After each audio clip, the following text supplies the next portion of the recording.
അദ്ദേഹം സംസാരിച്ച കാര്യങ്ങൾ, ആ സംസാരിച്ച കാര്യങ്ങൾ കേരളീയ സമൂഹം പൊതുവിലെടുത്തത് മുസ്ലിം വിഭാഗത്തിനെതിരെയുള്ളൊരു സംസാരമായിട്ടാണ്.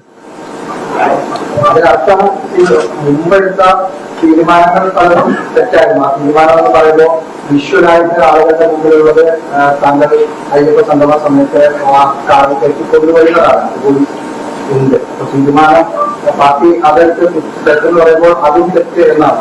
അല്ല, അതിനെ തെറ്റായിട്ട് കണ്ടിട്ടില്ല.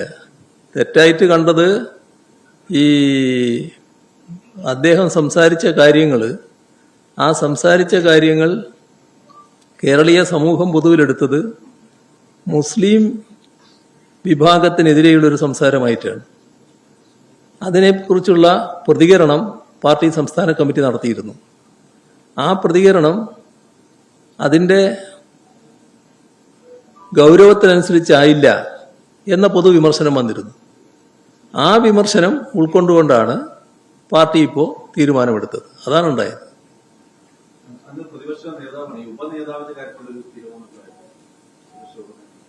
പ്രതിപക്ഷ ഉപനേതാവിന് വേറെ പ്രശ്നങ്ങളൊന്നുമില്ല.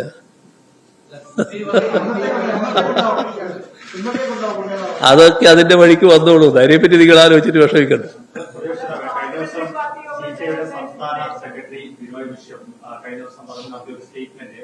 അങ്ങ് തന്നെ പറഞ്ഞിരുന്നു, അധികാരത്തിലെത്തുന്ന സമയത്ത്, മുഖ്യമന്ത്രി ആകുന്ന സമയത്ത് ചില അവതാരങ്ങൾ കടന്നു വരാൻ ശ്രമിക്കും, അവരെ അകറ്റി നിർത്തണമെന്ന്. പിന്നീട് ഈ അവതാരങ്ങൾ ഭരണത്തിലും ഭരണത്തിന്റെ സ്ഥാനങ്ങളിലേക്കും കടന്നു വന്നോ എന്ന് ഗൗരവതരമായി പരിശോധിക്കണമെന്ന് കഴിഞ്ഞ ദിവസം ദിനവിഷം പറയുകയുണ്ട്. എന്താണ് അങ്ങയുടെ പ്രതികരണം? തീർച്ചയായും അത് അന്വേഷിക്കണമല്ലോ. അങ്ങനെ അന്വേഷിക്കുന്നത് നല്ലതാണല്ലോ. അതിന് ഞങ്ങളെ കൂടെ ഉണ്ടായിരുന്ന എല്ലാ പാർട്ടികൾക്കും അതിന്റെ ബാധ്യതയുണ്ട്.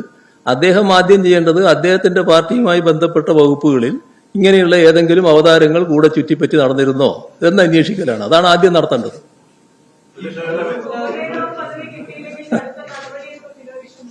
അതെ, അതിനെപ്പറ്റി വേറെ പ്രശ്നമില്ല. അതിനെപ്പറ്റി നിങ്ങളാരും ശങ്കിച്ച് നിൽക്കേണ്ട കാര്യമില്ല. ഒരു പ്രശ്നം അതിനെപ്പറ്റിയില്ല.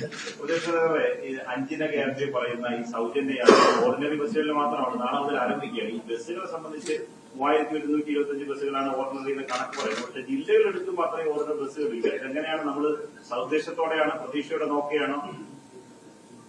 ഇതൊക്കെ നൽകിയ വാഗ്ദാനം അതേപോലെ പാലിക്കാനാകുമോ എന്നുള്ളതാണ് കേരളം നോക്കുന്ന പ്രശ്നം. ഇപ്പോ UDF സർക്കാർ പറഞ്ഞു സ്ത്രീകൾക്ക് സൗജന്യ യാത്രയായിരിക്കും KSRTC ബസ്സിൽ. അത് KSRTC ബസ്സിൽ എന്നാണ് പറഞ്ഞത്. പിന്നെ KSRTCയുടെ ഇന്ന ബസ് എന്ന് അന്ന് പറഞ്ഞിട്ടില്ല.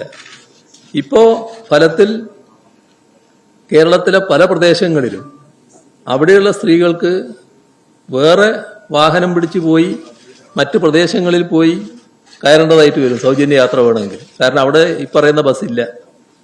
ഒരുപാട് കേരളത്തിലെ പ്രദേശങ്ങൾ ഇന്നിപ്പോ പറഞ്ഞ കാറ്റഗറി ബസ് ഇല്ലാത്ത പ്രദേശങ്ങളാണ്. അപ്പോൾ അതല്ലാലോ നേരത്തെ നൽകിയ വാഗ്ദാനം. അപ്പൊ ആ വാഗ്ദാനം പാലിക്കാനാകുമോ ഇല്ലേ എന്നുള്ളത് അവർ തന്നെ പറയേണ്ട കാര്യമാണ്. ഞങ്ങള് സ്ത്രീകൾക്ക് നൽകുന്ന എല്ലാ ആനുകൂല്യങ്ങളെയും അനുകൂലിക്കുന്നതിലേ എല്ലാ കാലത്തും എടുത്തിട്ടുള്ളൂ. ആ നിലപാട് തന്നെ ഞങ്ങൾ തുടരുകയും ചെയ്യും.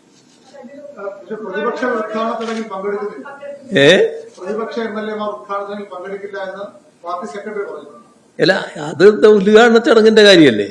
ഈ പറയുന്ന സ്ത്രീകളുടെ കാര്യത്തിൽ നടപടികളുടെ കാര്യമാണ് ഞാൻ പറഞ്ഞത്. സ്ത്രീകളുടെ കാര്യത്തിൽ ഉണ്ടാകുന്ന നടപടികൾ അതിനെ പിന്താങ്ങുന്ന കാര്യമാണ് ഞങ്ങൾ എപ്പോഴും സ്വീകരിച്ചിട്ടുള്ളത്. ഇനിയും അത് തന്നെയാണ് സ്വീകരിക്കുക.